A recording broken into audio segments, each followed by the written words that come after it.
With the Autumn Nation Series, you might have thought that domestic leagues would be taking a break, but not the best domestic league in World Rugby. Yes, welcome to the Rosbifs Rugby Pro D2 Round 10 preview, because of course we still have Pro D2 stealing the show on Thursday and Friday evening.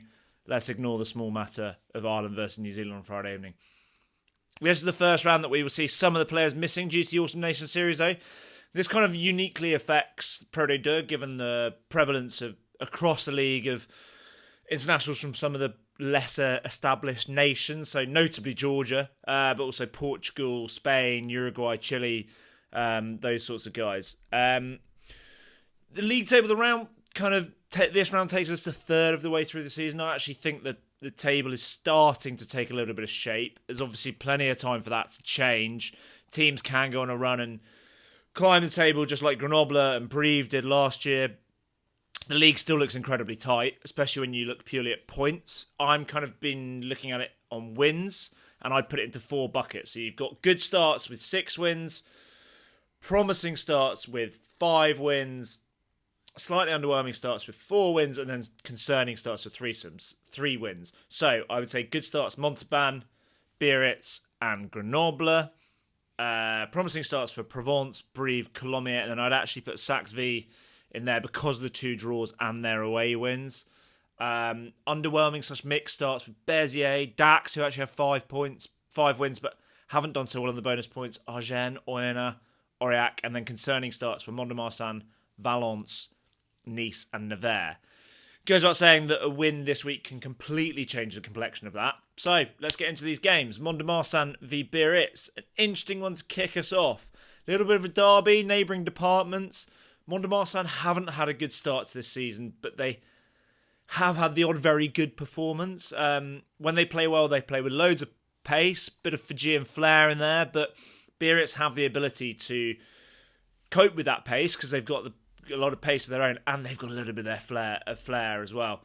Mont-de-Marsan are without their hooker, Luka Begic, and one of their key men, Shamal Bento, both away with Portugal this weekend. Biarritz without their scrum half. I'm not even going to try and pronounce his name, the Basque fella who plays for Spain. Biarritz's league position is based purely, or almost certainly, on their excellent home form. Not seeing as much from them away, so we are both going for Mont-de-Marsan. Oyonnax v Grenoble is a really interesting clash. It's 2 of the bigger budget sides. It's 2 of the big early season favourites because of those budgets and because one came down from top 14 and the other one just missed out on top 14 because of the access match. They're also the 2 teams with the most absentees due to international rugby. Grenoble are missing a load of Georgians and Portuguese beef. Notably try-scoring lock Georgi Javakia and back rower Jose Madeira, who's with Portugal, and 3 props. Oyonnax are missing a couple of big locks in Ewan Johnson, Scotland, and Uruguay captain Manuel Lindecar, as well as Lobshanidze at 9. So perhaps it's kind of evened out. But again, Oyonnax are still missing their head coach, Joel Abd. They've both got pretty deep squads because of the big budgets, but Oyonnax had a proper meltdown last week. The 6 yellow cards just looked like they were really frustrated. And we are both backing Grenoble's depth and good form. Despite Oyonnax still being unbeaten at home, we're both going for Grenoble. Béziers v DEUX. The headline news here is that Pro D2 player of the season for last year isn't available. Samuel Marquez is back with Portugal. I don't think you can overstate how important he is for Béziers. Just such a brilliant playmaker, goal kicker, completely runs the show. DEUX games are pretty gritty. They don't involve too many tries. I'm going to back Béziers and the other players to step up, score a few tries, kind of get the early points on DEUX. Rich is backing DEUX to get that away win with no Samuel Marquez. Provence v Aurillac. Epic result for Aurillac at home last week, winning in the 86th minute against Oyonnax. They do, however, lose a couple of stars from that game. Luka Nieradze has been scoring loads of tries from hooker. Tero Abshandadze has started to find his form at 10, scored a boatload of points last week. Provence have 5 wins from 5 this season at home. They don't lose many players. It's hard to see past a comfortable Provence win. Saxe-V had a positive start to the season. Is it just starting to falter? I think that's perhaps a bit of an exaggeration. The draws have been pretty impressive results, and it was one away defeat. They They finally got a win at home last time out. They've still got the second worst home record in the league, but they don't appear to lose any players for the Autumn Nations Series. Argennes lose a couple, but not key players. Kind of still waiting for Argennes to click. Don't think it's going to be away at Angoulême this weekend, so we are backing our boys, Sax V. Montauban are still top of the league. I think they can feel pretty hard done by after that result at Colomiers last week as well. They don't lose any internationals either. They're unbeaten in the 4 home games they've played this season. Nice have actually been pretty good away from home, picked up a couple of wins so far. Still going with a forwards-based game, which Montauban seem to be able to deal with at the moment. And Montauban are playing some great rugby. I'm tempted to go for the logic-defying prediction of a Nice win because it's Pro D2, but Stade Sapiac will be bouncing again, and that is going to make a difference. So we are both going with Montauban.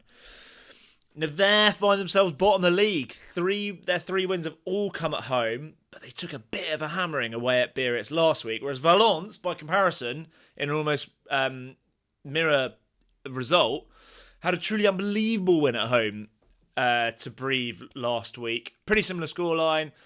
They are now 2 wins in a row, playing some pretty awesome rugby. And I think Joris Moura, their fullback / fly half, isn't in the Portugal squad. So I think he's available. I don't think he's injured.